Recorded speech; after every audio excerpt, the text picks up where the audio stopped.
door.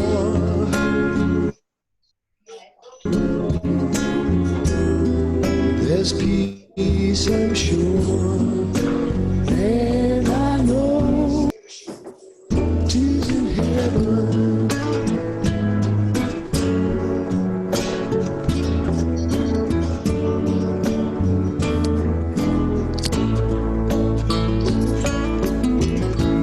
Would you know my name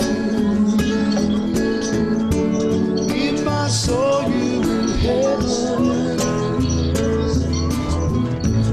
Would it be the same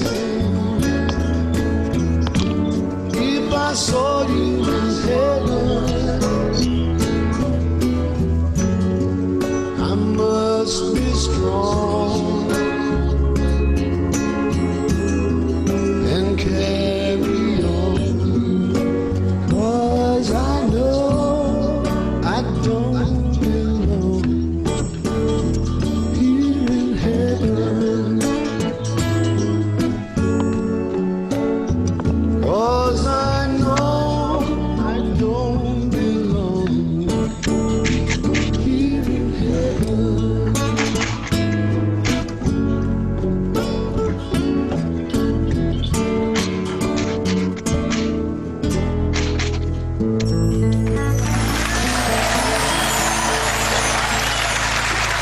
Thank you.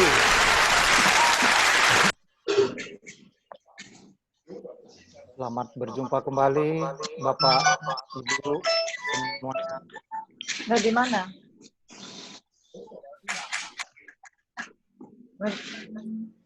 Hah? Hah? Besok bongkar. Besok bongkar. Ya udah lah, hati-hati lah. Ya, hati-hati ya. Nah ya.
Pak Kun, apa udah masuk Pak Kun? Udah bisa dengar suaranya?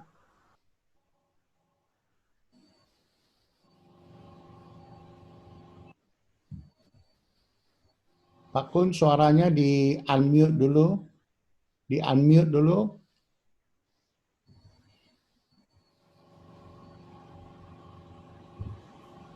Pak Kun bilang dia sudah masuk tapi nggak bersuara. Coba Raymond bisa bantu Pak Kun.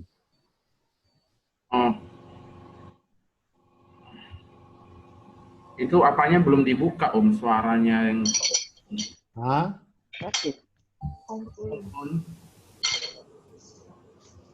Pak Kun dia ada WA saya, dia sudah masuk tapi nggak ada suara katanya begitu. ya Om, waktu dia masuk ini kayaknya ada, harusnya dia pakai internet itu Om. Di suaranya apa ya, call in internet ya kalau nggak salah yang pertama kali masuk.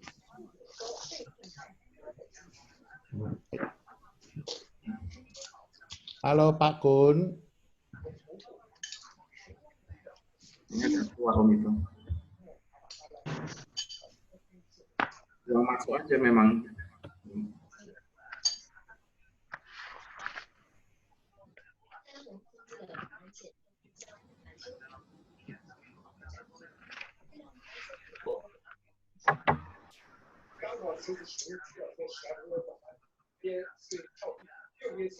Pak Kun suaranya udah kedengaran? Nggak kedengaran.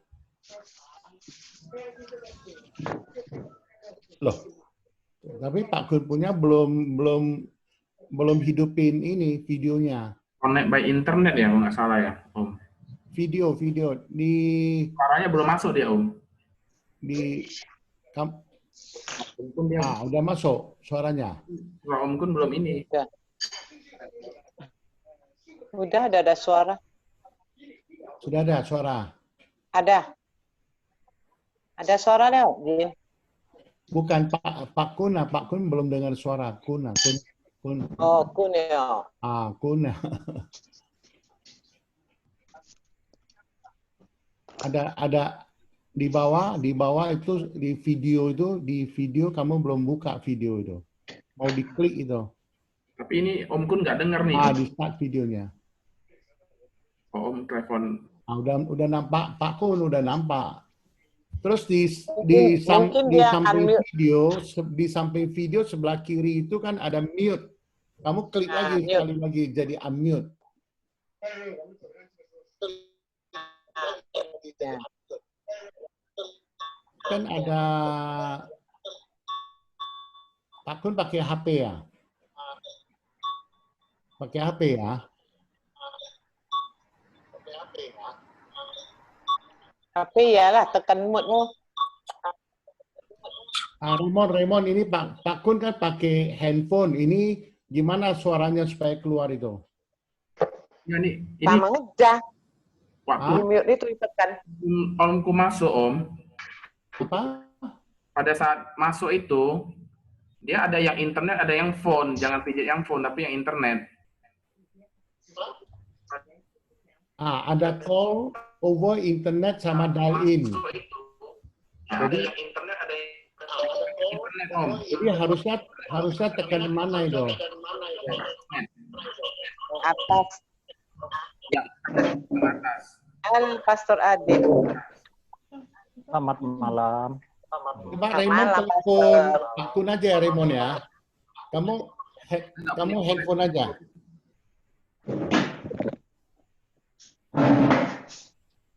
Oh, ada. Buat saya bisa men-share. Raymond, buat saya bisa men-share bahannya dulu. Saya udah kirim Raymond itu handphonenya Pak Kun. Oke, Om.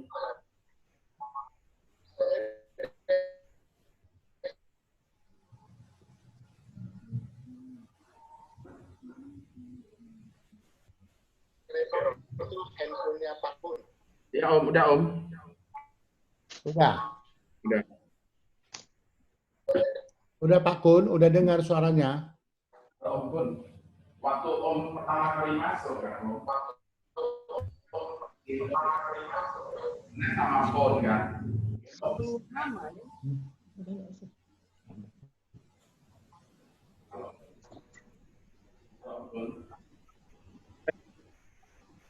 On. Buat yang saya RMA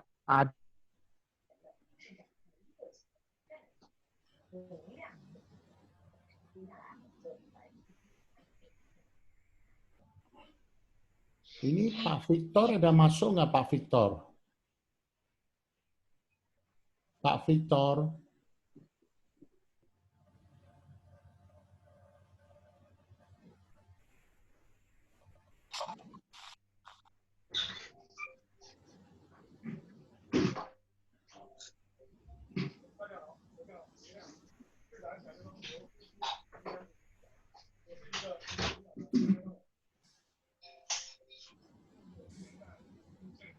Nggak nampak Pak Victor lagi namanya. Tadi saya lihat dia ada.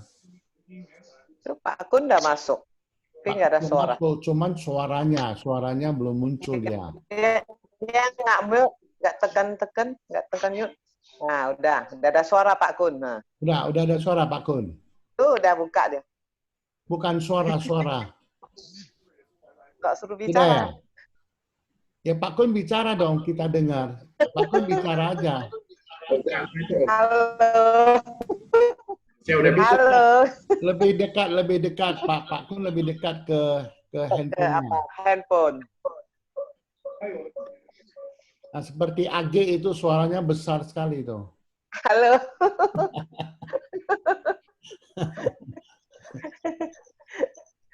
Pak Kun nggak ada suara.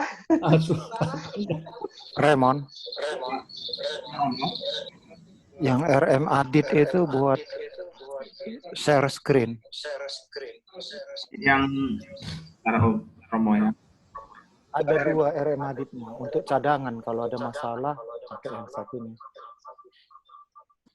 Dua-dua udah saya jadikan ini Romo. Host. Oke. Adit. RM Adit. Oh iya, ini tadi keluar lagi mungkin ya. Oke Om. Halo, Pastor. Selamat malam. Sinyalnya kurang begitu bagus malam ini, Pak. Ya, ngeng ya, bunyi. Romo itu handphonenya salah satunya bunyi apanya Romo? Kalau speaker. Nggak boleh dekat, Saya mute ya. Nah, nggak boleh dekat-dekat. sama speakernya mati Romo. Kalau enggak dia menggerak.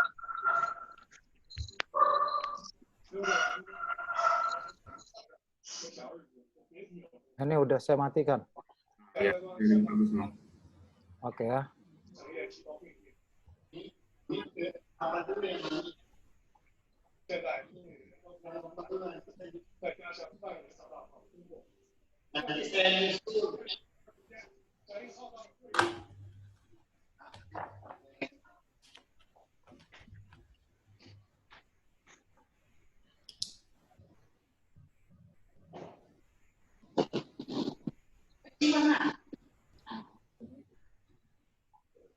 Romo.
Oleh karena itu, barang siapa yang belum dibaptis Islam, segera lakukan. Itu sesuatu yang mudah sekali. Ketika bayi lahir, dia belum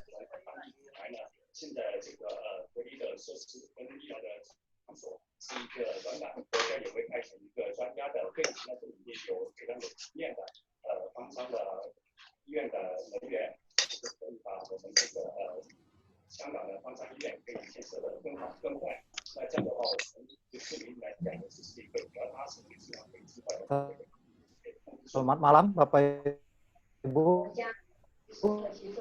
Selamat malam Saudara. Malam, Pastor. Saudari yang terkasih.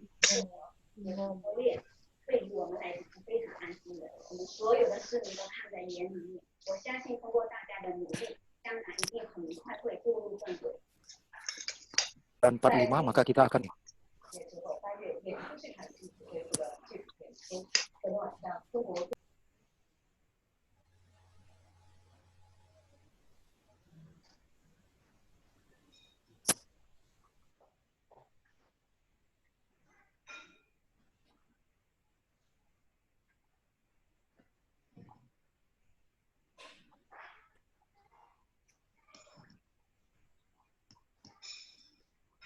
dengan membukanya dengan membuka tanda salib. Dalam nama Bapa,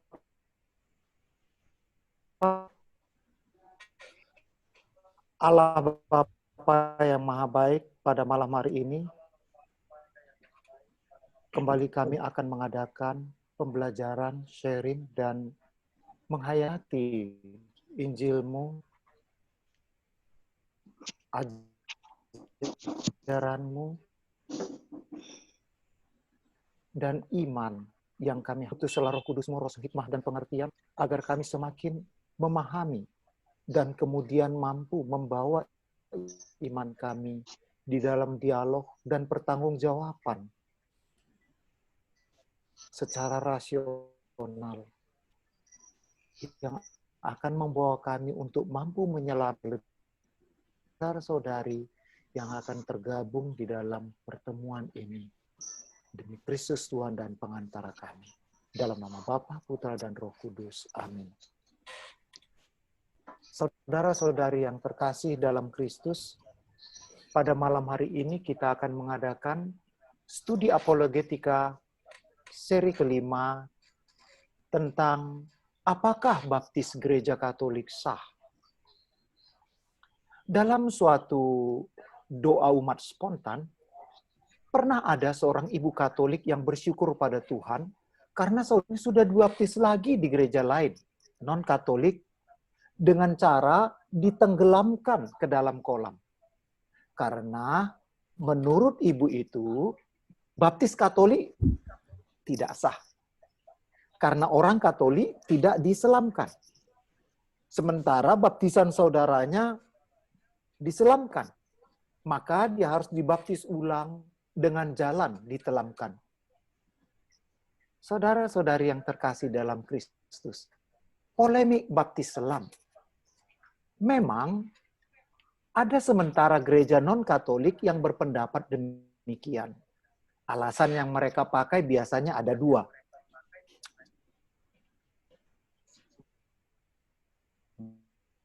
Menurut kisah Injil, Yesus dibaptis dengan jalan ditenggelamkan ke dalam sungai.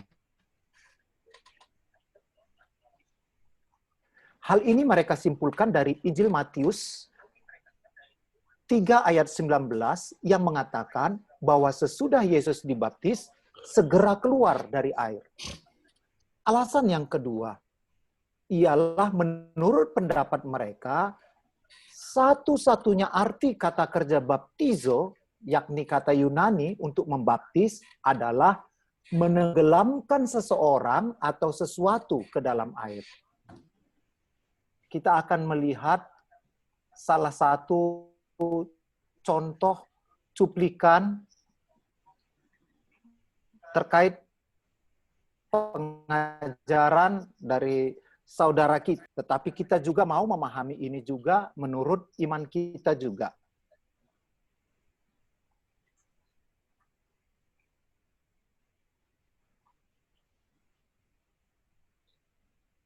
Kok PowerPoint Romo itu tulisannya nggak jelas ya?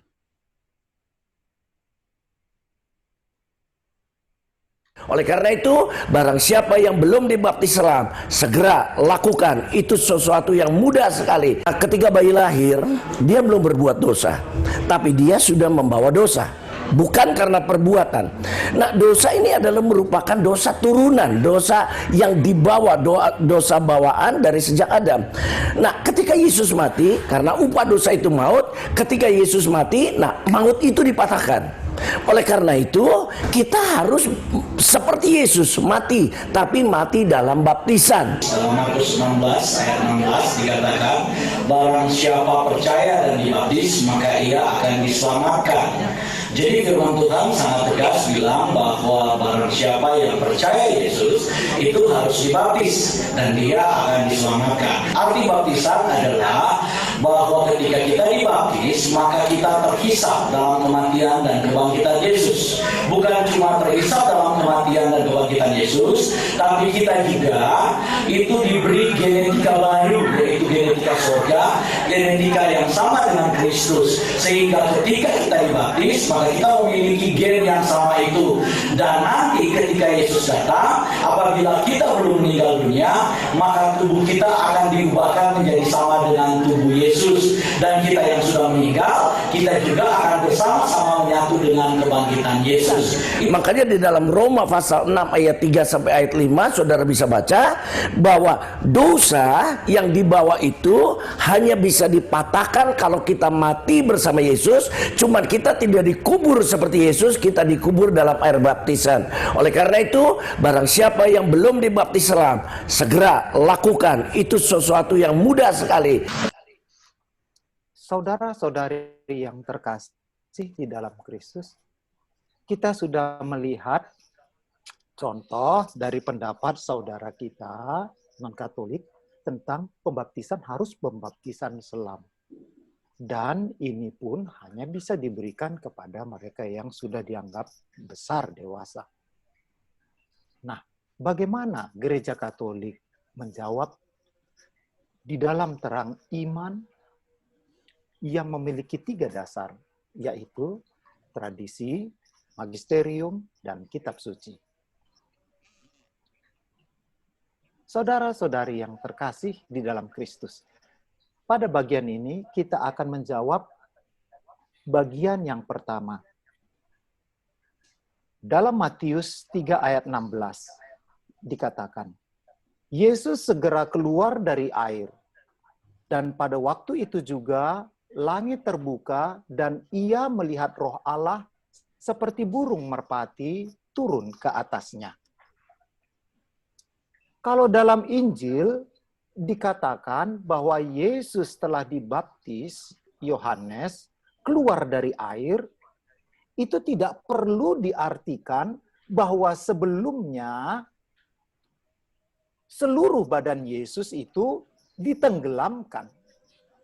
Seandainya Anda melihat Yesus masuk ke air sungai Yordan sebatas lutut atau pinggang saja, lalu melihat dia keluar,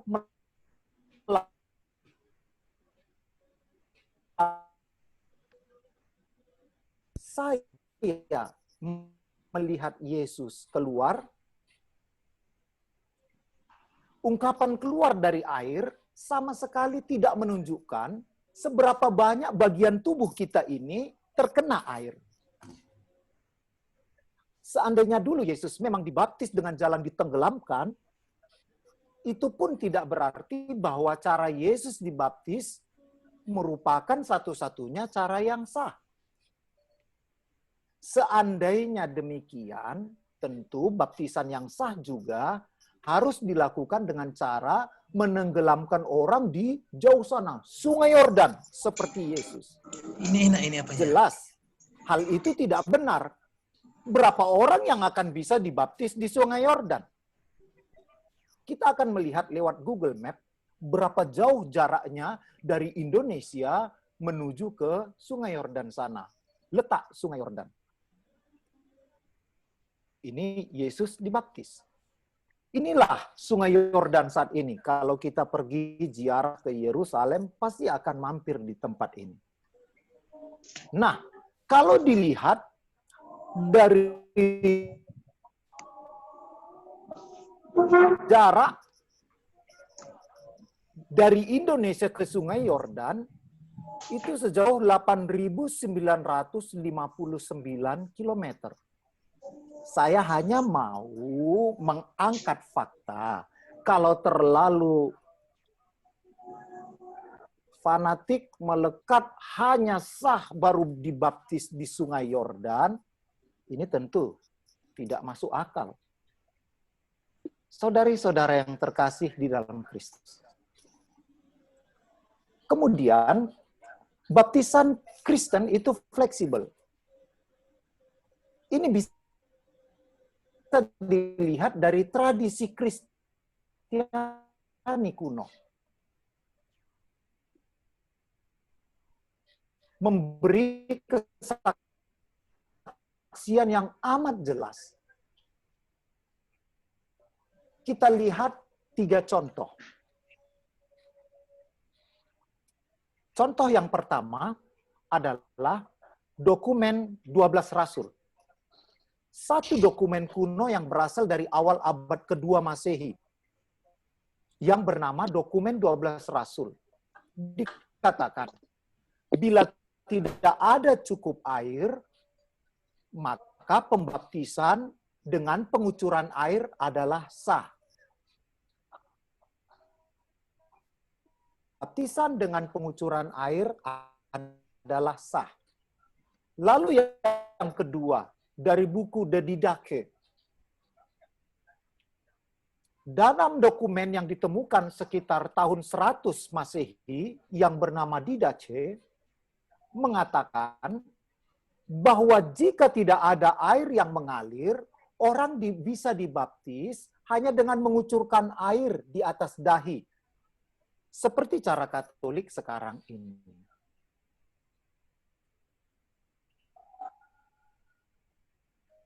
Kemudian dari Bapak Gereja, yakni Santo Agustinus, dia mengatakan, biarpun cuma sepercik air mengenai tubuh orang, itu pun sudah cukup menghapus dosa manusia. Jadi, saudara-saudari, kesaksian dokumen atau orang yang masih dekat dengan zaman para rasul menunjukkan bahwa sejak gereja awali ada macam-macam cara pembaptisan yang mau menunjukkan bahwasanya gereja fleksibel, tidak kaku, harus tenggelam apalagi di Sungai Yordan. Kemudian juga kita bisa melihat dari fakta-fakta sejarah yang tidak terbantah, yakni karya-karya seni kuno. Cukup menarik untuk diperhatikan bahwa lukisan Kristen kuno, entah itu berupa lukisan pada keramik, pada tembok gereja, atau pada katakombe. Pada katakombe berarti apa? Itu masih awal-awal abad pertama. Tidak pernah melukiskan pembaptisan Yesus atau orang lain dengan cara penenggelaman, melainkan dengan air sebatas lutut saja. Kita lihat di sebelah kanan, ini adalah lukisan di katakombe. Ya, jadi ini masih abad pertama. Kesimpulan dari uraian di atas sekaligus menjadi jelas bahwa menilai suatu praktek keagamaan itu harus hati-hati. Tidak cukup melihat satu atau dua ayat Alkitab tanpa memperhatikan arti sebenarnya dari suatu istilah. Dan tanpa melihat bagaimana tafsiran orang Kristen kuno sendiri. Karena itu, sebagian besar gereja, baik gereja Protestan, gereja maupun Katolik, mengizinkan pembaptisan dengan macam-macam cara. Kemudian argumentasi yang kedua yaitu pemakaian kata baptizo dalam bahasa Yunani yang mereka terjemahkan menenggelamkan. Saudara-saudari, seandainya Anda ingin mencari arti kata gencar, ini adalah perbandingan ya, bukan baptis. Ini dalam bahasa Indonesia kita ambil perbandingan kata gencar. Dalam Kamus Bahasa Indonesia, di sebelah, di situ Anda akan melihat keterangan bahwa gencar yang artinya tidak cuma satu, ada dua. Pertama, terus-menerus tak putus-putusnya tentang bunyi, tembakan, dan sebagainya. Lalu yang kedua, cepat sekali. Nah, dari contoh di atas, kita bisa melihat bahwa arti pokok atau utama dari gencar adalah terus-menerus tak putus-putusnya. Baru sesudah itu menyusul arti lain, yakni cepat sekali. Arti yang kedua, erat sekali hubungan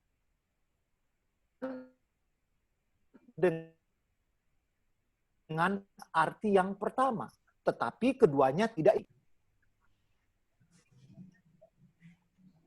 Kita tidak boleh menyempitkan arti kata gencar hanya pada arti yang kedua. Sebaliknya, lebih tepat jika kita memakai suatu kata menurut arti pertamanya terlebih dahulu. Hanya jika konteks kalimatnya menuntut kita memilih arti kedua, barulah kita pakai arti yang kedua itu. Demikian juga dengan kata kerja Yunani baptizo. Kalau kita lihat dalam kamus bahasa Yunani dan kamus Alkitab menerangkan kata kerja baptizo, maka kesimpulannya adalah sebagai berikut. 1. Kata kerja baptizo berasal dari kata kerja lain, yakni bapto. Kata kerja bapto mempunyai arti yang lebih sempit, yakni mencelupkan. Bandingkan Lukas 16 ayat 24 dan Wahyu 19 ayat 13. Termasuk dalam pengertian bapto adalah merendam sesuatu dengan cairan berwarna untuk mewarnai benda. Sedangkan kata kerja baptizo mempunyai arti yang lebih luas, yakni mencelupkan. Dalam bahasa Inggrisnya to dip. Menenggelamkan. Dalam bahasa Inggrisnya to immerse. Dan lain-lain. Dari keterangan ini dapat kita simpulkan dua hal. Adapun buku-buku yang menjadi referensi pendukungnya adalah sebagai berikut. Kami tunjukkan. Bisa kita lihat di layar kita. Ya, Walter Bower ya dari buku English Lexicon, kemudian The Question Box, Colin Brown, Dictionary of Bible, the International Standard Bible. Perhatikan bahwa kamus-kamus di atas bersifat netral. Ini bukan kamus terbitan Katolik saja, sehingga kita memiliki pemahaman yang netral tentang arti kata yang diperdebatkan tadi dalam bahasa Yunani, baptizo. Kesimpulan pertama, menurut kamus, arti pertama atau utama baptizo adalah mencelupkan, entah seluruh atau sebagian saja. Baru sesudah itu menyusul arti lain, yakni menenggelamkan seluruhnya.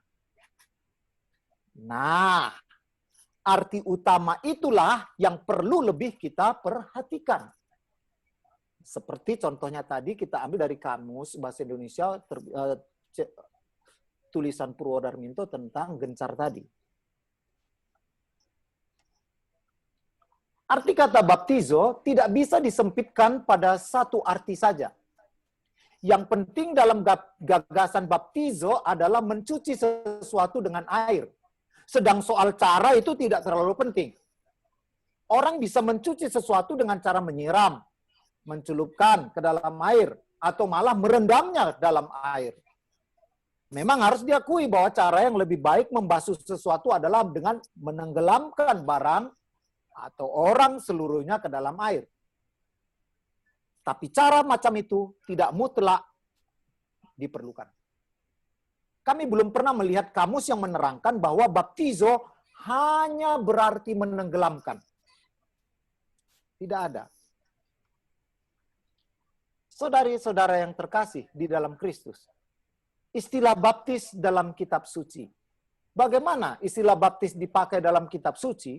Kita tidak boleh hanya terpaku pada satu ayat saja yang mendukung argumentasinya. Kita harus melihat secara lebih luas. Yang diambil kutipan kali ini adalah kitab 2 Raja-Raja 3 ayat 12. Isinya.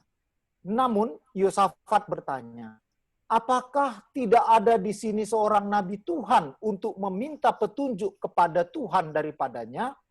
Salah seorang pegawai Raja Israel berbicara katanya, di sini ada Elisa anak Safat yang dulu menuangkan air ke atas tangan Elia. Kalau dalam bahasa Yunaninya, menuangkan di sini memakai kata baptizo. Secara logis, kalau orang menuangkan air ke dalam tangan Elia, baptizo tidak mungkin menenggelamkan.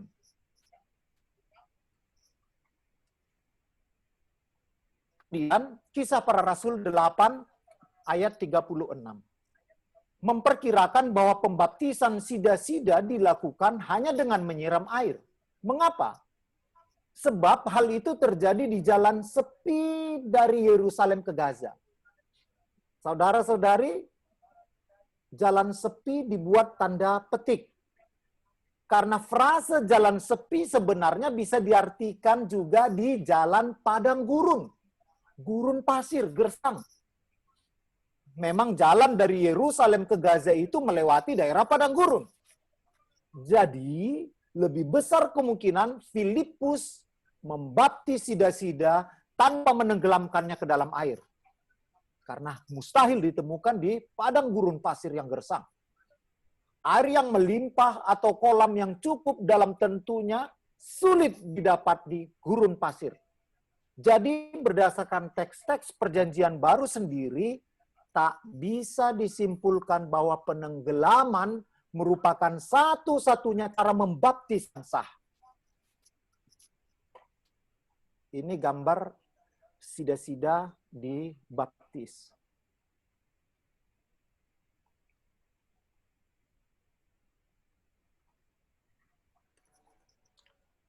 Saudari-saudara yang terkasih, berikutnya, tadi kita lihat dari cuplikan video klip tentang baptis tenggelam karena dia mau mati dulu mengalami kematian Yesus. Sekarang kita mau melihat makna mati bersama Kristus dalam pembaptisan. Dibaptis berarti ditenggelamkan dalam kematian bersama Kristus. Bukankah orang yang tenggelam itu biasanya mati? Saudara-saudari, kita tidak boleh menyimpulkan bahwa penenggelaman merupakan satu-satunya cara yang sah. Demi alasan praktis, baptisan cara Katolik hanya mewajibkan orang mengucurkan air alami bersih ke atas dahi seseorang dengan rumusan disebut namanya, lalu aku membaptis engkau dalam nama Bapa dan Putra dan Roh Kudus. Maka kita harus melihat apa sih sebenarnya yang menjadi unsur utama dalam baptis. Tidak mungkin kita semua harus dibaptis di Sungai Yordan di Israel sana. Seandainya satu-satunya cara baptis yang sah hanya dengan penenggelaman, bagaimana mungkin membaptis orang sakit, demam tinggi, luka parah dalam kecelakaan, dan lain-lain? Bagaimana bisa membaptis orang dalam keadaan darurat di tempat di mana tidak cukup air atau tidak ada kolam? Dapatkah karya Tuhan atau pembaptisan yang begitu penting hanya dibatasi oleh satu cara baptis saja? Yang penting adalah pembasuhan air sebagai lambang pembersihan jiwa dari dosa-dosa. Lambang kelahiran ke dalam hidup baru dalam roh.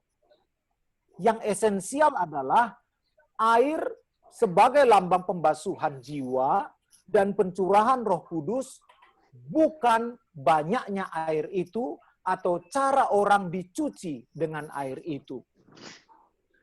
Saudara-saudari yang terkasih di dalam Kristus, di sini kita melihat bagaimana Bapa Suci, ini masih Benediktus ya, membaptis seorang bayi dengan cara ya mengucurkan air di dahi seorang bayi yang masih kecil. Makna sakramen pembaptisan. Yang pertama adalah tanda pengampunan dosa. Alkitab mengajarkan jika setiap orang sudah melakukan tobat dan percaya dalam Yesus, maka diberi pengampunan. Pengampunan disimbolkan oleh air mewakilkan darah Kristus yang sudah diberikan untuk menebus dosa manusia. Makna yang kedua menjadi tanda milik Kristus. Sakramen baptis menandakan bahwa kita adalah milik Kristus dan sudah menjadi murid Kristus. Inilah yang membuat Tuhan Yesus memberi perintah supaya muridnya diberikan tanda baptis yang suci. Makna yang ketiga, karunia atas hidup baru. Yohanes sudah mengawali pembaptisan sebagai tanda hidup baru, dan pada perbincangan dengan Nikodemus, Yesus berkata, "Aku berkata padamu, sesungguhnya jika seorang tidak dilahirkan dari air dan roh, ia tidak dapat masuk dalam kerajaan Allah. Jangan heran, karena aku berkata kepadamu, kamu harus dilahirkan kembali. Nah, tentu ya kita sebagai khususnya ya anggota karismatik tentu lebih memahami mendalam makna dari Yohanes 3 ayat 5 dan 7 ini.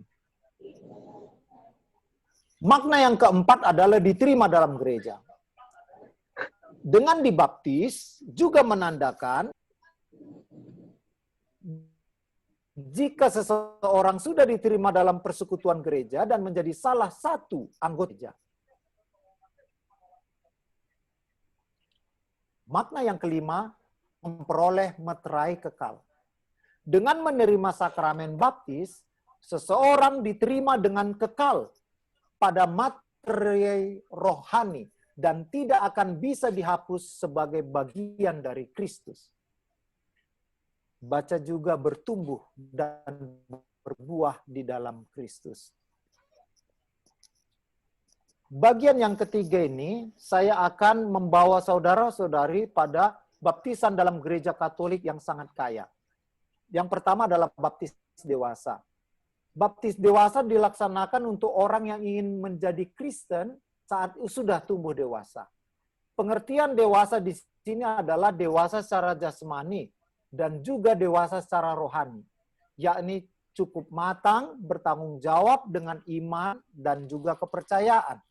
Dewasa mengartikan sudah menjadi pengikut Yesus dan sudah memilih Yesus sebagai juru selamatnya. Yang kedua, baptis anak. Baptis anak merupakan baptis yang dilakukan untuk bayi kecil yang baru dilahirkan dalam keluarga Kristen. Baptis anak tidak didasari dari ayat Alkitab secara eksplisit. Akan tetapi dalam perjanjian baru bisa dilihat beberapa ayat tersirat baptis diperuntukkan untuk anak atau bayi. Seperti pada Kisah Para Rasul 16 ayat 15 dan juga Kisah Para Rasul 18 ayat 8 yang menuliskan seisi rumah dibaptis. Yang ketiga, baptis darurat. Ini kita harus tahu, saudara-saudari. Baptis darurat diperuntukkan bagi orang yang sedang kritis, sakratul maut, tapi pernah mengatakan ingin jadi Katolik saat masih sehat. Apabila yang akan dibaptis masih bayi atau kecil, maka ini bergantung dari keinginan orang tua. Dalam baptis darurat,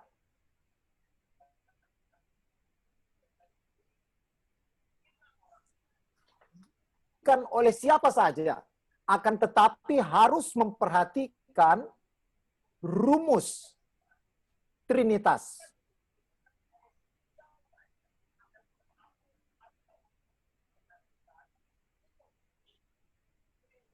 Yakni, aku membaptis engkau, sebut namanya, atas nama Bapa dan Putra dan Roh Kudus. Sesudah selesai melakukan pembaptisan, harus segera dilaporkan pada paroki tempat pembaptisan tersebut dilaksanakan. Sehingga bisa tercatat dalam buku baptis paroki itu. Artinya kalau kejadian ini dilakukan di Rumah Sakit Elizabeth, maka dia harus masuk ke paroki katedral. Meskipun yang dibaptis ini asalnya dari, meskipun yang dibaptis ini asalnya jauh dari paroki Parapat. Contohnya. Kemudian, baptis penerimaan. Penerimaan merupakan orang yang sudah dibaptis dan Kristen non-Katolik.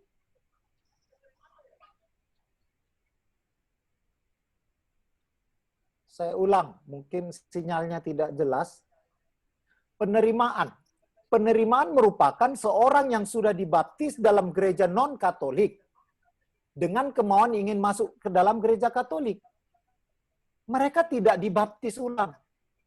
Sebab pembaptisan sudah diterima sebelumnya, sudah dianggap sah oleh gereja Katolik. Namun, supaya bisa diterima dalam gereja Katolik, harus mengikuti pelajaran yang belum didapat dari gereja Kristen seperti sakramen, hierarki gereja, Bunda Maria, devosi-devosi, tradisi lainnya. Untuk penerimaan ini dilakukan pada hari Minggu, perayaan Ekaristi yang dilaksanakan setiap Sabtu atau Minggu. Siapa saja dari gereja non-Katolik yang tak perlu dibaptis, karena baptisannya diakui oleh gereja, dan cukup penerimaan saja, yaitu umumnya gereja Protestan yang tergabung dalam PGI, Persekutuan Gereja Indonesia. Karena gereja Protestan ini terlalu banyak cabang-cabangnya dan mereka ada yang secara eksplisit mengatakan tidak tergabung dalam PGI. Lalu berikutnya baptis darah. Baptis darah merupakan baptis yang dilakukan saat ada seseorang yang ingin dibaptis dan jadi anggota gereja, dalam hal ini gereja Katolik, lalu menjalani masa katekumenat. Akan tetapi sebelum dibaptis, pihak yang bersangkutan sudah meninggal karena membela iman yang dimilikinya.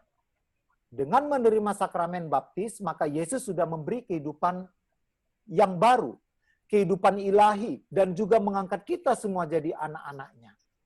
Yesus sudah menyambut kita dalam hidup dengan 3 pribadi Allah. Allah Tritunggal, Maha Kudus, Bapa, Putra, dan Roh Kudus. Sehingga orang yang sudah memiliki keinginan dan dalam pelajaran katekumenat dia mati karena dibaptis, dia mati karena mengimani imannya sehingga dia menjadi martir, meskipun tidak dibaptis langsung, dia sudah dibaptis dalam darah.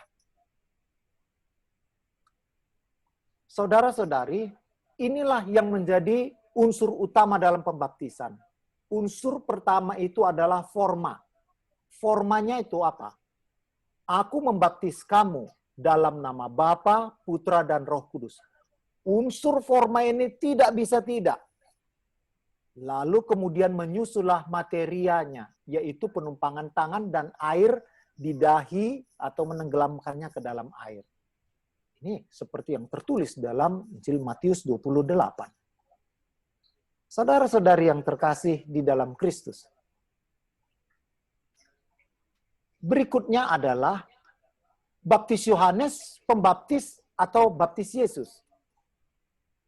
Baptisan dengan air yang dilaksanakan oleh Yohanes Pembaptis di Sungai Yordan, dan seturut katanya sendiri dalam Matius 3 ayat 11a, baptisan tersebut adalah tanda pertobatan dari yang bersangkutan dalam artian yang bersangkutan menyesal atas semua dosa dan kesalahan yang diperbuatnya.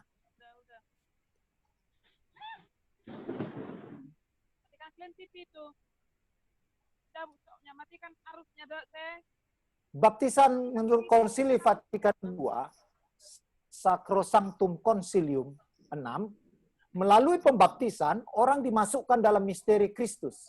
Mereka mati, dikuburkan, dan bangkit bersama Kristus. Mereka menerima roh pengangkatan menjadi anak. Dan dalam roh itu berseru, Aba, Bapa. Demikianlah mereka menjadi penyembah yang dicari oleh Bapa. Sehingga baptisan Yesus ini bukan hanya baptis tobat semata. Bandingkan Matius 28 ayat 19-20. Karena itu pergilah, jadikan semua bangsa muridku, baptislah mereka dalam nama Bapa, Anak, dan Roh Kudus. Ajarlah mereka melakukan segala sesuatu yang kuperintahkan padamu. Dan ketahuilah, aku menyertai kamu senantiasa sampai pada akhir zaman. Bandingkan dengan baptis Yohanes Pembaptis yang katanya adalah baptis selam itu, tidak memiliki forma dalam nama Bapa dan Putra dan Roh Kudus. Penutup. Melalui studi bersama apologetika ini, kita dibawa pada pemahaman mendasar tentang apa itu pembaptisan. Bahwasanya yang lebih utama adalah hal yang esensial dalam pembaptisan yang diwajibkan dalam unsur materia dan forma baptis Katolik. Materi air, forma dalam nama Bapa, Putra, dan Roh Kudus. Unsur itulah yang menjadi unsur esensi baptis. Bukan cara atau penekanan unsur materi misalnya tenggelam. Tidak. Bapak, Ibu, Saudara-saudari yang terkasih, sebelum kita menutup sesi ini, saya akan memberikan sebuah video klip ya yang menjadi rangkuman dari studi kita pada malam hari ini, yaitu baptis Katolik.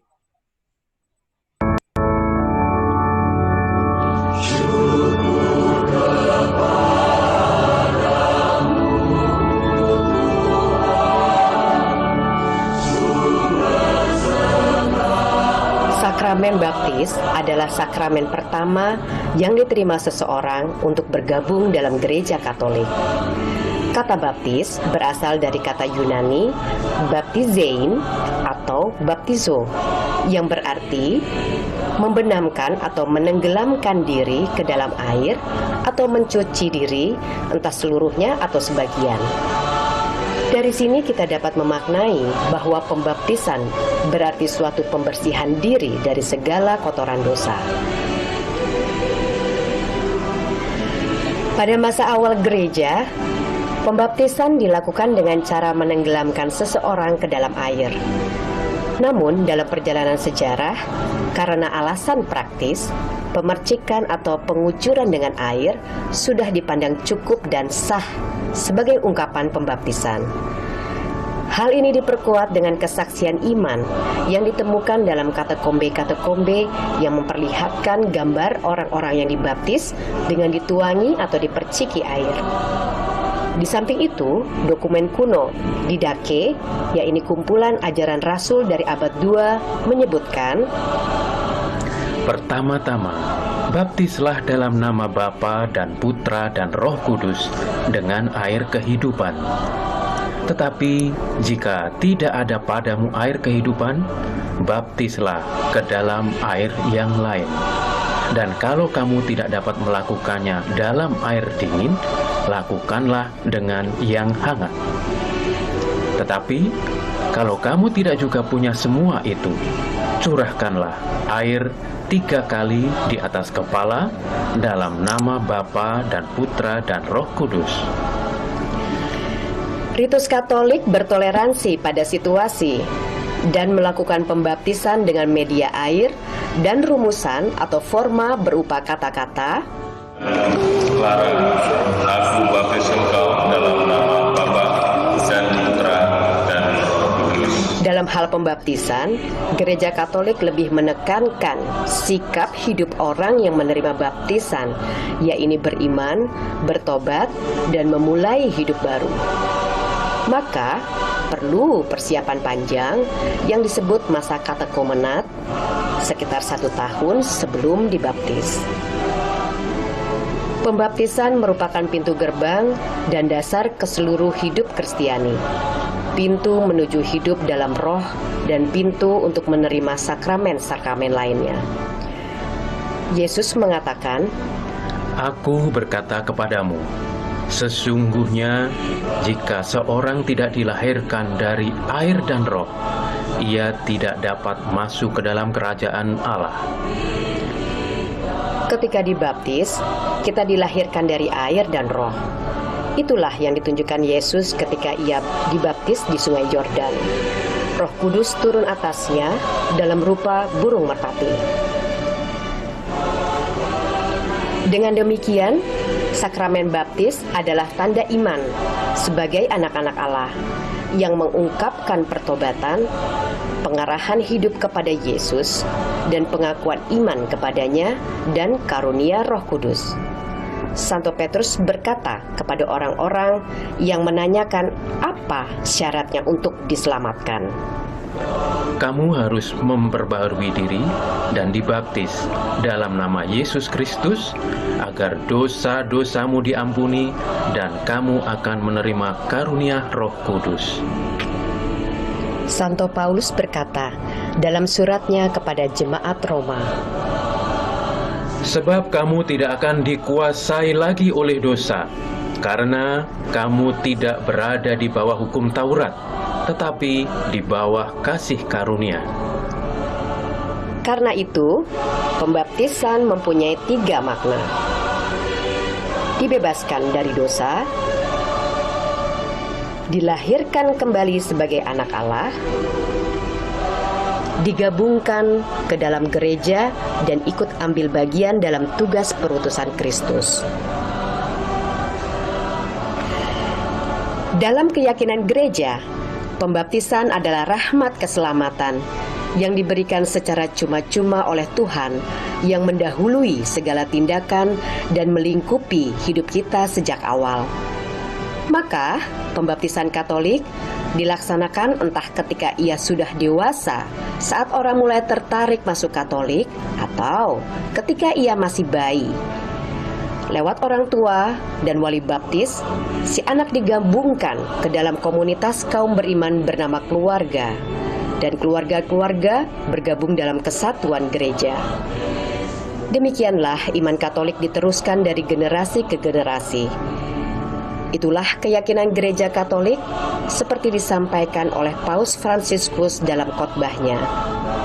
Così la grazia di Dio e così la nostra fede che dobbiamo trasmetterla ai nostri figli, trasmetterla ai bambini, perché loro, quando siano adulti, possono trasmetterla ai tuoi figli.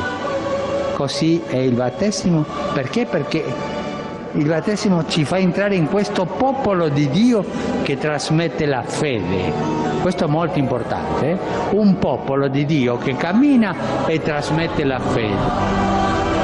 Berilah dirimu diselamatkan dari angkatan yang jahat ini.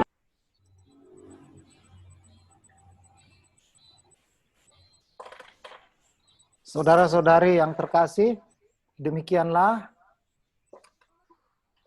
pembelajaran kita tentang apologetika Katolik. Apakah baptis Katolik itu sah sebab tidak tenggelamkan? Bapak, Ibu, saudara-saudari, sekarang sudah bisa diaktifkan kembali audionya karena kita akan masuk ke dalam sesi tanya-jawab. Saya mohon maaf karena pada malam hari ini kurang begitu bagus sinyal ya. Mungkin ada suara saya kurang jelas tadi, tapi jangan takut. Saya akan membagikan PDF dari bahan ini ke WA Group. Dan WA pribadi-pribadi nanti akan disampaikan oleh koordinator masing-masing. Terima kasih Bapak Ibu, mungkin ada yang ingin bertanya atau yang ingin sharing, silakan. Saya akan menjawab sebisa saya dan juga meminta juga masukan dari saudara-saudari kalau ada juga memiliki pendapat atau pemahaman, penghayatan yang lebih baik untuk membantu saudara kita yang bertanya. Terima kasih, silakan. Ya. Ya, silakan. Siapa ini?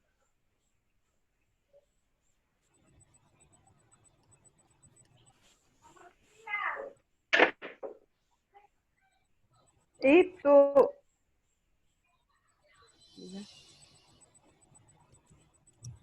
Silakan Bapak Ibu, ada yang ingin bertanya?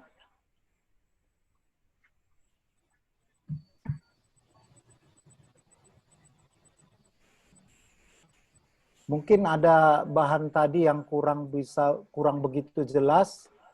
Nah, saya boleh ditanya kembali ya. Terima kasih.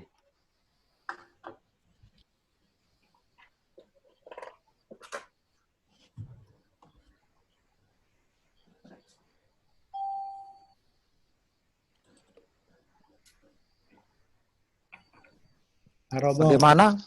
Romo mau tanya. Ya, silakan Pak.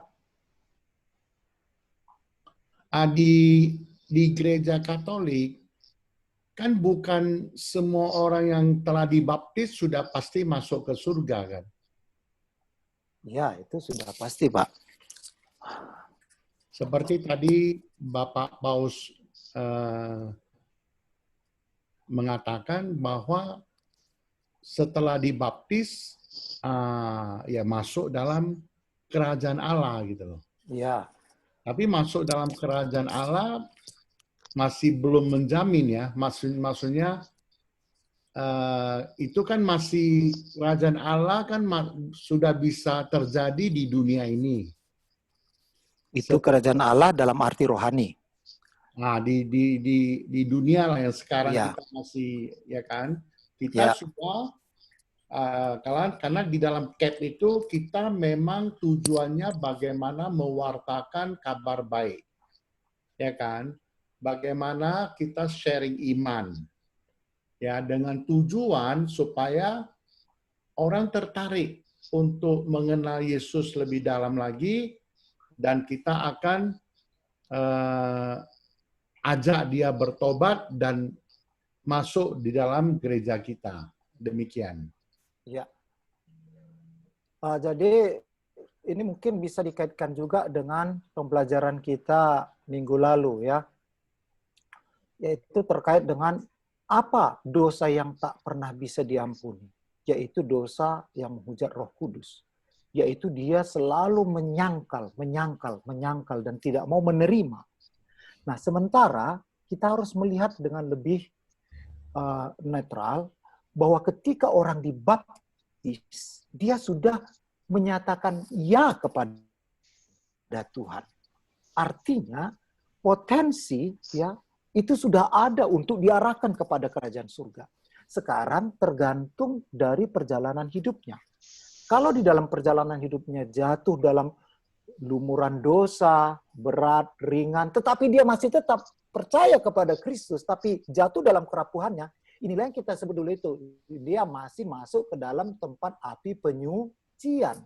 Harus dibedakan api penyucian dengan neraka. Kalau neraka tidak ada lagi keselamatan di situ, abadi di situ. Tetapi api penyucian tempat sementara. Salah satu kenapa? Karena dia sudah dibaptis dan dia tidak menyangkal imannya.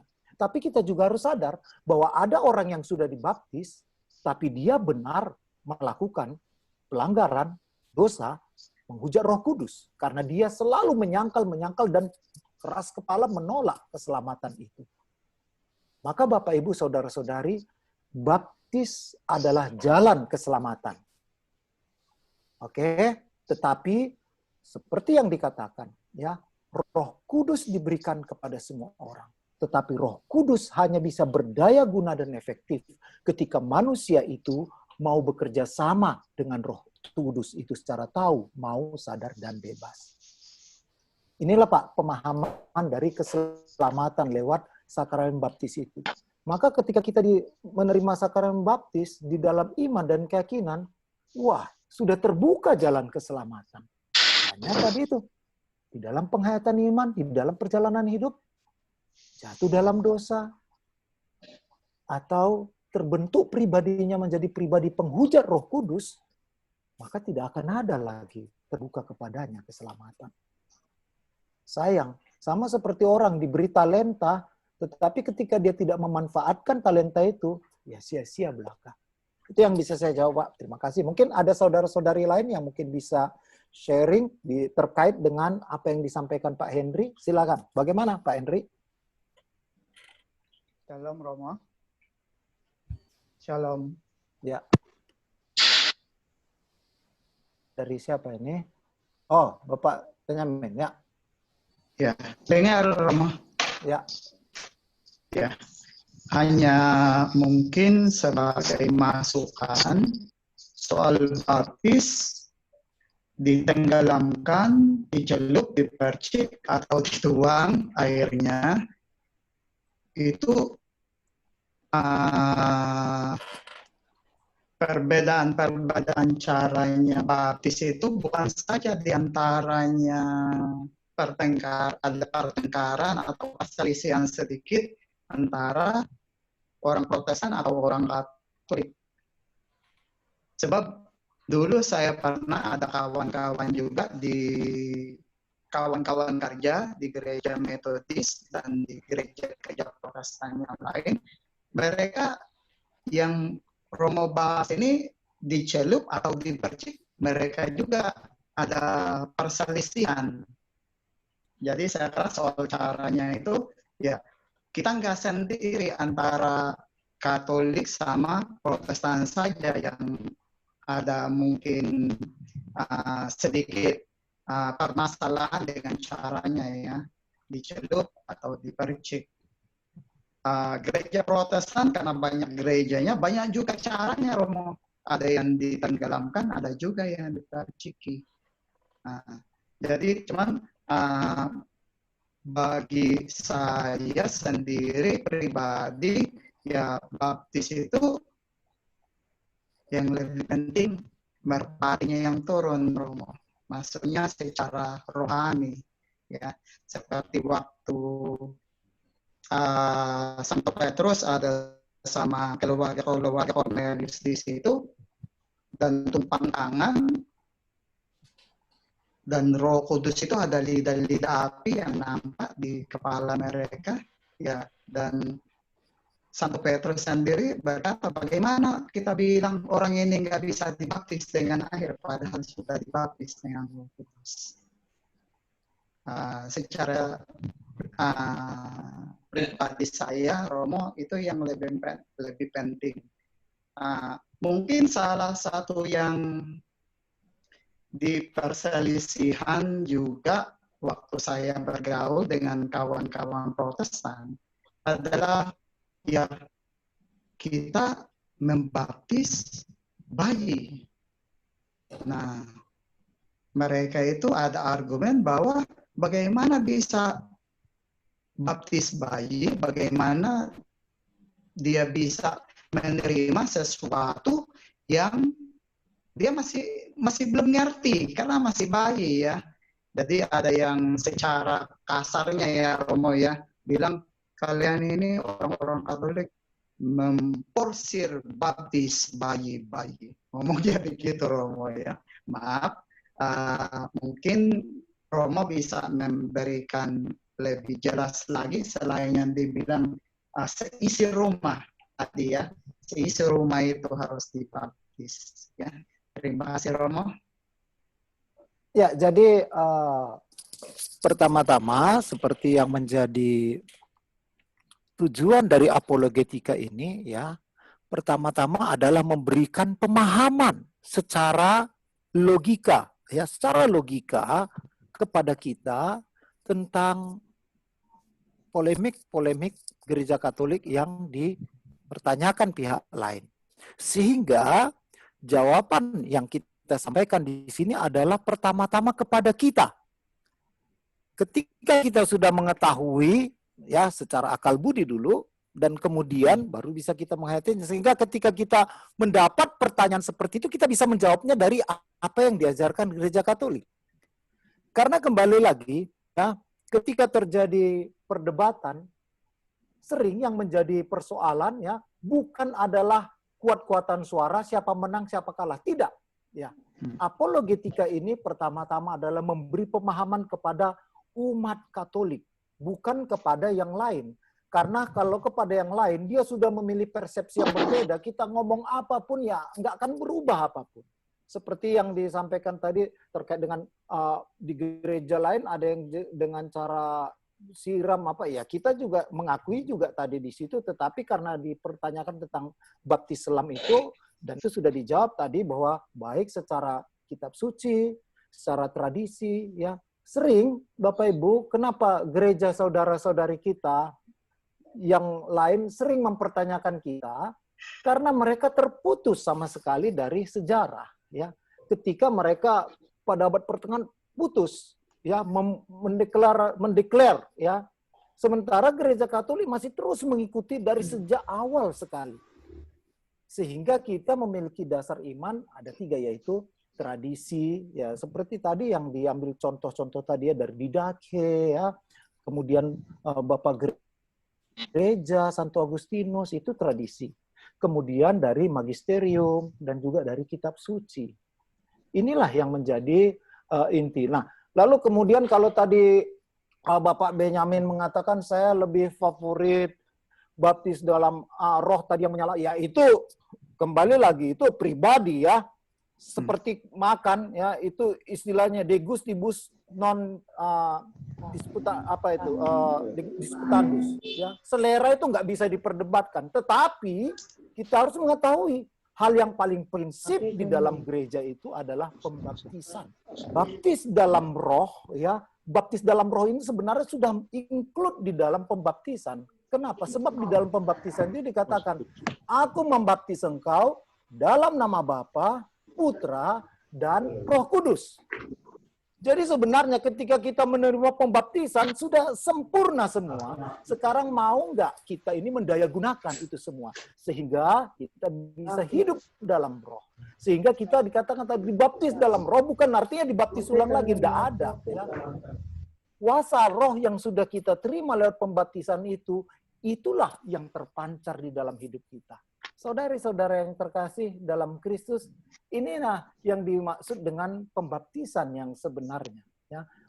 Lalu terkait juga dengan baptis anak, ya, di dalam kisah para rasul tadi itu dikatakan dibaptis semua orang di dalam rumah. Ya. Semua orang di dalam rumah artinya siapa saja di dalam rumah itu, ya tentu bukan dalam arti bukan manusia, ya, semua pribadi yang di dalam rumah itu dibaptis tanpa mengecualikan.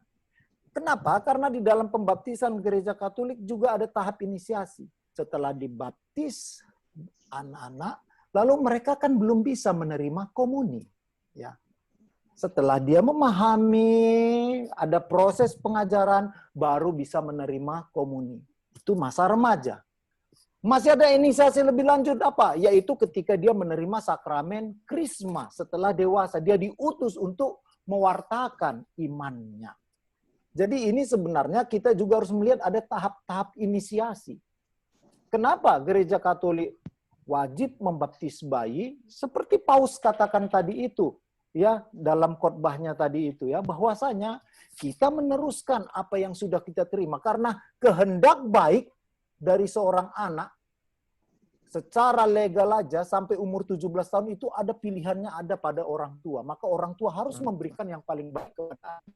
Dan ketika anak masih mau beli, suruh masuk ke supermarket, kamu ambil ya, saya tidak mau mengekang kehendak bebas kamu untuk milih makanan. Enggak bisa. Orang tua wajib memberikan yang terbaik. Demikian pula dengan hidup rohani. Dan ini sudah dijanjikan oleh orang tua ketika mereka mau menerima sakramen nikahan, mau membesarkan anaknya secara iman Katolik. Nah, itulah yang bisa saya sampaikan di sini. Demikian Pak Benyamin. Oke, terima kasih banyak Roma. Terima Ada kasih. lagi saudara-saudari yang lain, silakan. Malam Romo, saya mau Ibu bertanya Imelda, silakan. mengenai baptis darah. Ya. Itu apakah hanya istilah saja tetapi tetap memakai media air atau memang memakai darah gitu? Ya, Makasih Ibu. Romo. Jadi seperti dalam uraian tadi itu, baptis darah. Orang ini sudah pernah menyatakan mau menjadi Katolik dan dia juga sedang dalam tahap pembelajaran menjadi Katolik, katekumenan, ya. Entah tahapnya sampai di mana itu udah hal yang teknis, tetapi yang paling utama dia pernah mau menyatakan mau jadi Katolik. Lalu kemudian seperti di Timur Tengah, ya, ditangkap dia oleh ISIS, ya, karena dia diketahui dia mau menjadi Kristen, ditembak, meninggal. Lalu kita berloh, mana airnya? Mana formanya? Nggak disebut dalam nama Bapa, Putra, Roh Kudus. Inilah yang dimaksud dengan baptis darah. Dia meninggal karena mempertahankan apa yang diyakininya, meskipun dia secara yuridis, materi forma belum menerima pembaptisan itu. Tetapi ketika dia sudah mempertahankan imannya sampai mengorbankan hidupnya, dia masuk ke dalam pembaptisan darah. Darahnya itulah yang menjadi air baptisnya, seperti darah yang tercurah di kayu salib ketika Yesus disalibkan. Inilah, Bu. Jadi tidak sempat orang memberi sakramen darurat kepada orang baptis darah ini. Tidak, Bu. Nah, itu. Ini yang harus kita pahami. Terima kasih Romo. Ya, Ibu Imelda. Terima kasih. Mungkin ada yang lain lagi? Saya Romo. Silakan Pak Edi. Iya Romo. Saya hanya menanggapi, saya mau nanya agak jelas, apakah sama dengan yang dimaksud Ibu tadi ya? Karena saya mau tanya ini dalam Roma 10 ayat 9 sampai 10 dikatakan, sebab jika kamu mengaku dengan mulutmu bahwa Yesus adalah Tuhan dan percaya dalam hatimu bahwa Allah telah membangkitkan dia dari antara orang mati, maka kamu diselamatkan. Karena dengan hati orang percaya dan dibenarkan, dan dengan mulut orang mengaku dan diselamatkan, dalam ayat ke-13. Sebab barang siapa berseru kepada nama Tuhan, akan diselamatkan. Pertanyaannya, Romo, apakah orang seperti ini termasuk baptisan darah? Sorry Pak, apa yang Bapak karena pas Bapak bertanya tadi nggak jelas suaranya. Saya ulangi, Romo. Ya Pak ya. Kalau di dalam Roma 10 ayat 9 dan 10 terus ditambah dengan ayat 13 dikatakan intinya bahwa setiap orang yang mengaku bahwa Yesus adalah Tuhan dan percaya dalam hatimu bahwa Allah telah membangkitkan dia dari antara orang mati, maka kamu akan diselamatkan. Karena dengan hati orang percaya dan dibenarkan. Dan dengan mulut orang mengaku diselamatkan. Ayat ke-13, Ya. sebab orang siapa yang berseru kepada nama Tuhan akan diselamatkan. Jadi maksud pertanyaan ini, diselamatkan itu apakah sama dengan dibaptis atau dengan cara dimasukkan ke dalam baptisan darah gitu. Ya, jadi ini Pak. Karena dia kan ya. Konteks Roma 10 ayat 9 tadi itu ini lebih bukan pada kemartiran seperti yang dialami oleh martir pertama kita, Stefanus ya. Jadi ini lebih kepada orang yang percaya kepada Tuhan ya. Dia akan diselamatkan. Iya. Apakah ini masuk baptisan? Gimana Pak? Apakah ini termasuk di dalam salah satu cara baptisan? Karena tadi kan ada Romo ajar bahwa baptisan itu ada beberapa cara gitu. Jadi Pak, jadi gini Pak, cara baptis itu, cara yang normal itu hanya satu caranya. Dengan materi air, dengan forma menyebut aku baptis engkau, sebut namanya dalam nama Bapa, Putra, Roh Kudus. Itu satu-satunya cara baptis. Tetapi ada kekecualian, ya tadi itu, ketika orang yang sudah percaya, seperti mengimani Roma 10 ayat 9 sampai 13 tadi itu kan, dia belum sempat menerima materi dan forma baptis. Kita percaya, gereja percaya, dia sudah dibaptis dalam darah itu Pak. Nah, sama ya Romo ya? Iya, iya. Amin. Makasih Romo. Ya, tapi kalau orangnya meninggal loh Pak ya, tapi kalau orangnya nggak meninggal, hidup lagi ya, dia harus tetap dibaptis itu loh. Inilah acuannya Romo, ya bisa memperteguh kita, karena kalau di dalam gereja Protestan kan mesti dicelup. Kan gitu ya kan. Tapi ini kita dengan mereka sering pakai ayat ini juga Romo, bahwa kalau percaya diselamatkan ya kan, kalau mengaku diselamatkan gitu. Jadi saya rasa salah satunya ini bisa kita pakai juga untuk memperteguh baptisan Katolik sah.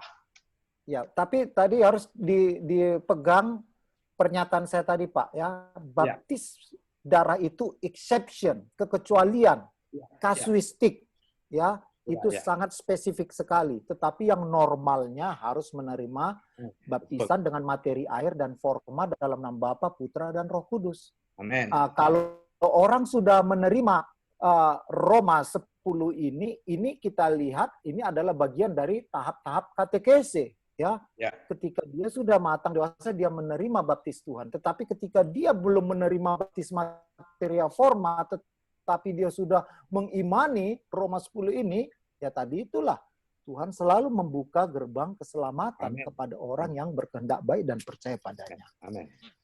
Ya, baik. Terima kasih Pak Edi. Mungkin ada lagi yang lain. Ya, silakan Bapak Nenggolan. Terima kasih. Kami ingin bertanya dan mendapatkan masukan mengenai pembaptisan ini. Yang pertama, apa hubungannya pembaptisan dengan memberikan nama? Itu yang pertama. Karena cenderung kalau anak bayi dibaptis, itu sekaligus diberikan nama. Iya, betul Pak. Itu yang pertama. Yang kedua, pembaptisan itu kan tadi dibilang adalah pintu gerbang potensi untuk masuk kerajaan Tuhan. Ya. Nanti prosesnya juga tergantung bagaimana kehidupannya sehari-hari. Pertanyaannya adalah, apakah mungkin orang yang tidak dibaptis bisa masuk surga? Terima kasih, Mo. Iya.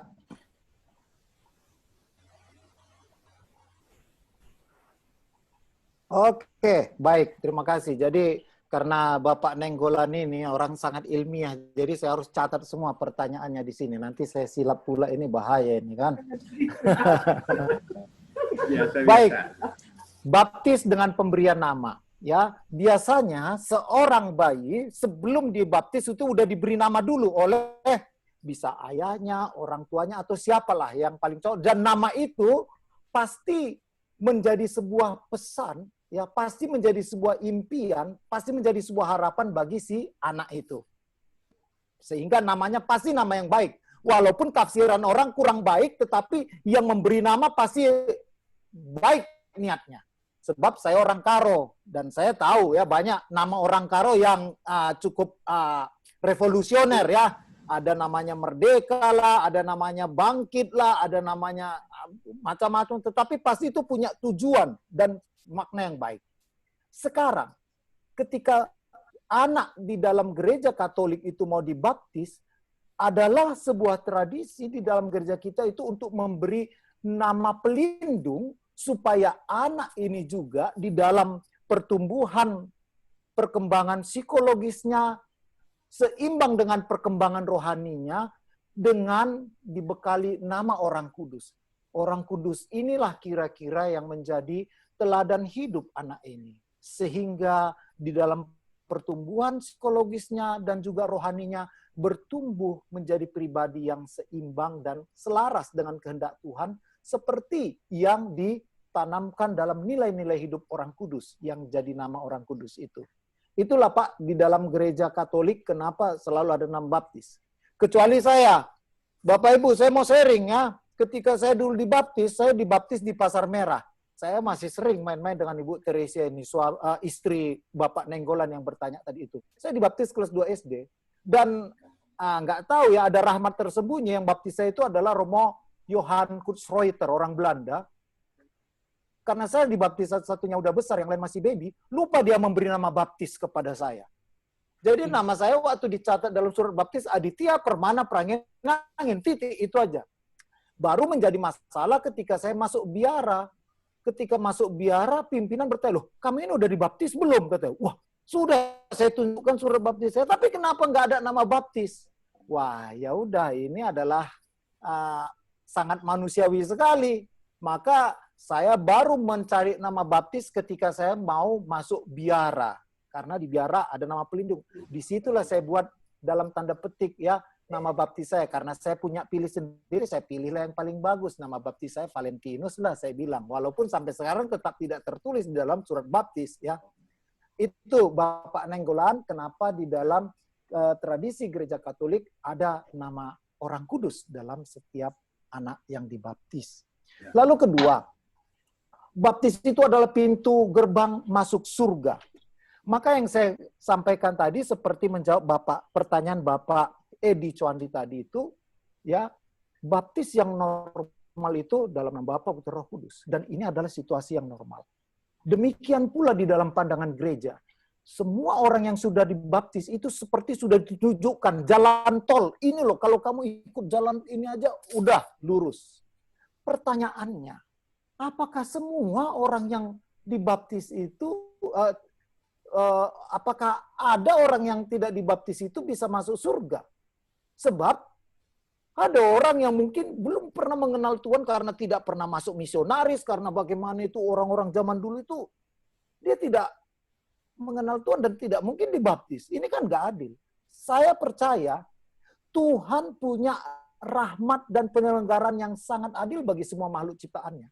Dan ini tergurat di dalam, tadi itu Bapak Nenggolannya, gereja Katolik memiliki 3 sumber iman, yaitu dalam magisterium gereja Katolik lewat dokumen Konsili Vatikan kedua, yaitu dokumen Nostra Aetate.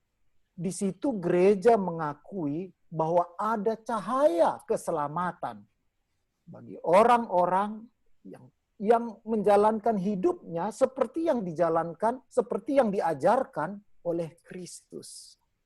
Sehingga dalam hal ini kalau saya melihat ya dari sudut pandang saya, gereja Katolik sangat dewasa sekali.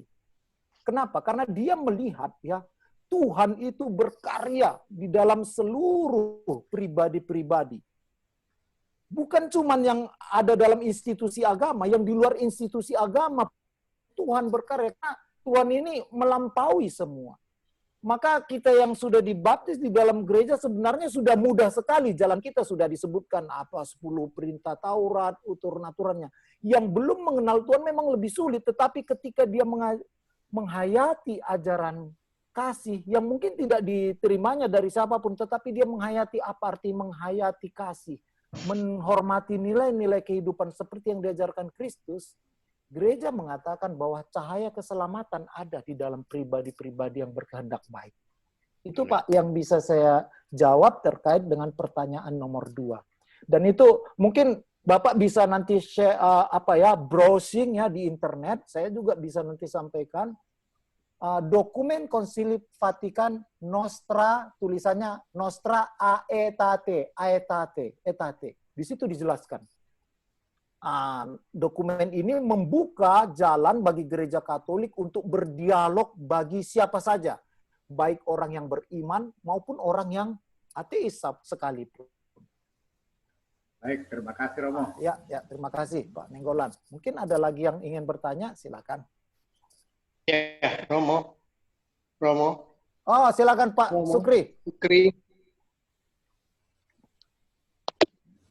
Ada yang mau saya tanya, Romo. Silakan Pak. Ya, ini ada orang tua.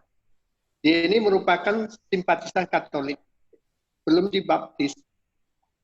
Kemudian dalam suatu perjalanan keluar kota, dia ini meninggal, tapi belum sempat dibaptis. Pertanyaan saya, bisakah orang selamat tanpa dibaptis? Kalau dia mengatakan saya itu. Baik, terima kasih Pak Sukri. Jadi pertanyaan Bapak ini mau menegaskan apa yang ditanya oleh Bapak Nenggolan barusan ya. Jadi saya sampaikan Pak bahwa kuasa penyelenggaran ilahi itu berkarya melampaui ya apa yang kita pikirkan, dan dia pasti adil kepada setiap makhluk yang hidup, menghayati hidup sesuai dengan apa yang diajarkan oleh Tuhan. Tapi bukan berarti setelah mendengar pesan gini, kalau gitu ya udahlah, untuk apa aku ikut sakramen, yang penting aku baik-baik saja kalau gitu. Enggak, ya kalau gitu sih enggak benar juga ya. Sebab kita sudah diberikan jalan, diberikan petunjuk, diberikan rahmat sakramen kepada Tuhan, itu harus kita jalani. Jadi kita tidak bisa punya sikap yang langsung radikal seperti itu ya. Nah, itu Pak Sukri, kita percaya Tuhan pasti memperlakukan dengan adil orang-orang yang baik, berkehendak baik, dan melakukan perbuatan baik di dalam hidupnya. Hanya sayang, mungkin karena keterbatasan tempat, lokasi, daerah, dia tidak sempat mengenal Tuhan, tidak sempat dibaptis. Baik, ada lagi Bapak Ibu, saudara-saudari? Terima kasih Romo. Ya Pak. Terima kasih Romo. Ya Pak Sukri. Mungkin ada lagi yang mau bertanya? Ibu Lani, kok stres sekali kelihatannya ini.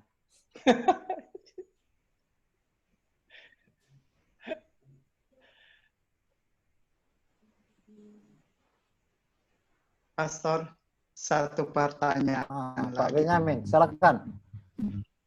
Pastor, ini tentang mungkin ya, yang bisa memberikan baptisan seharusnya imam saja. Betul, Romo? Ya. Ya.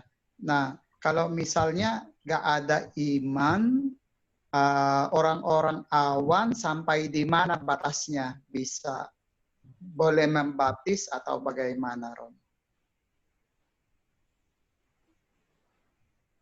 Ya Pak, jadi seperti yang sudah disampaikan tadi itu khususnya dalam poin pelaksanaan baptis dalam gereja Katolik yaitu darurat ya.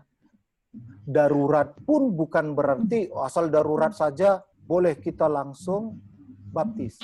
Darurat kita harus melihat, ada waktu enggak untuk melihat dan mencari pastor, ya. Kalau memang itu pun sudah tidak memungkinkan lagi, maka setiap orang yang sudah dibaptis punya panggilan untuk membaptis orang itu secara darurat dengan materia air dan forma dalam Injil Matius 28, aku baptis sebut namanya dalam nama Bapa, Putra, Roh Kudus, amin. Setelah itu kita wajib melaporkan baptisan darurat ini ke paroki di mana lokasi itu terjadi. Itulah hal teknisnya, Pak. Kita lihat darurat dan ini udah terancam sakaraat maut, lalu tidak memungkinkan lagi untuk mencari pastor, ya, di lokasi itu. Ketika kita lihat ada suster di situ, atau ada frater di situ, ada kalangan klerus di situ, itu lebih baik serahkan ke mereka. Tapi kalau itu pun tidak ada, maka panggilan kita lah menjadi petugas pembaptis. Baik, Romo. Romo, satu lagi, misalnya kalau yang soal bayi yang dilahirkan sudah meninggal, itu memang harus dibaptis juga ya, Romo? Nah, tadi itulah Pak, ya. Baptis kan, sakramen baptis adalah sakramen yang diberikan kepada orang yang hidup sehingga dia dengan dicurahkan air itu dia mengalami kematian seperti Kristus. Sehingga sakramen baptis mustahil diberikan kepada orang yang sudah meninggal. Sehingga tadi disebut kalau orang yang sudah dia meninggal tetapi dia percaya Kristus dan dalam proses pengajaran menjadi Kristiani, inilah disebut dengan baptis darah. Jadi tidak dibaptis lagi.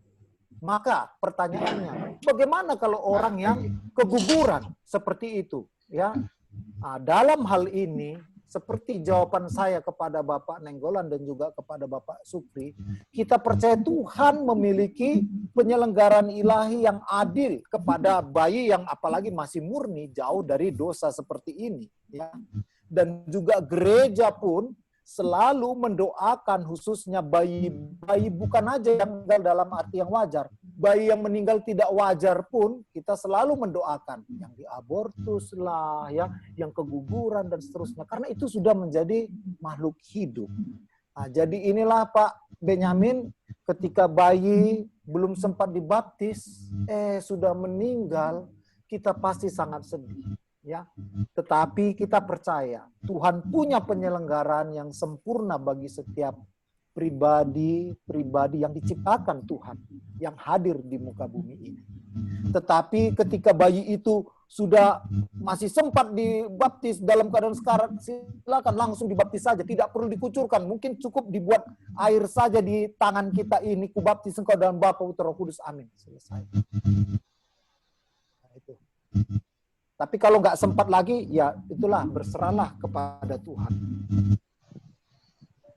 Ini memang pertanyaan Pak Benyamin sangat teknis sekali memang. Tapi inilah yang bisa kita pedomani kalau kita menghadapi kasuistik-kasuistik seperti itu. Tidak usah ragu Bapak Ibu. Ya, kalau ada gitu, lakukan. Panggilan kita semua di situ. Lumayan kita punya pengalaman bisa membaptis orang, ya, tapi jangan pula harus tunggu ada sekarang, janganlah, ya. Mau kita baik-baiklah semua orang hidup di dunia ini, ya. Oke. Terima kasih Romo. Ya Pak Benyamin, terima kasih. Terima Mungkin kasih. ada lagi yang lain?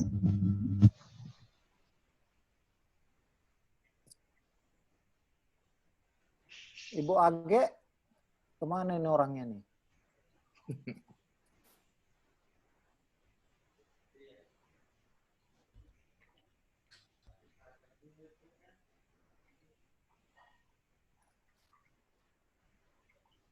Bagaimana Bapak Ibu? Pertanyaannya sudah cukup? Cukup ya? Sudah jam 9. Jadi Bapak Ibu, bagi yang apa tadi saya mengerti, kacau sekali sinyalnya karena tadi di sini banyak kali apa? Kilat, guntur di pastoran ini. Pastoran kami ini persis di samping kantor Telkom dan di situ ada menara tinggi sekali. Jadi kalau ada sedikit hujan, kilatnya itu terpanggil kemari semua. Jadi kacau jadinya. Tapi untung tadi nggak sempat nyetrum saya ya.